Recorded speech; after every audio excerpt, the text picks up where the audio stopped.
Ποιος είναι ο ρόλος του Ελληνικού Ιδρύματος Υγείας στο πρόγραμμα Credits for Health?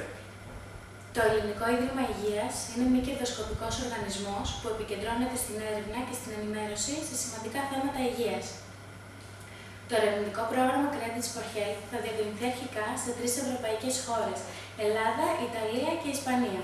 Για την Ελλάδα, ο συντονιστής της προκαταρκτικής μελέτης Credits for Health θα διεξαχθεί στο Δήμο Πύλου Νέστορος σε συνεργασία με τις τοπικές δημοτικές αρχές είναι το Ελληνικό Ίδρυμα Υγείας, το οποίο επίσης θα συμβάλλει στο πρόγραμμα συμβουλευτικά σε θέματα διατροφής. Ποιος μπορεί να συμμετέχει στη μελέτη και σε ποια περιοχή θα διεξαχθεί?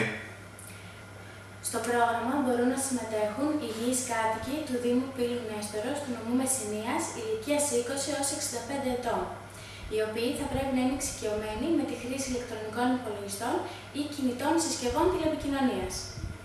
Ποιος είναι ο σκοπός του Credits for Health? Το Credits for Health θα προσπαθήσει να κινητοποιήσει τον κόσμο, να εγκαταλείψει ριζωμένες επιβαρυντικές συνήθειες και να υιοθετήσει αυτές που προάγουν την υγεία.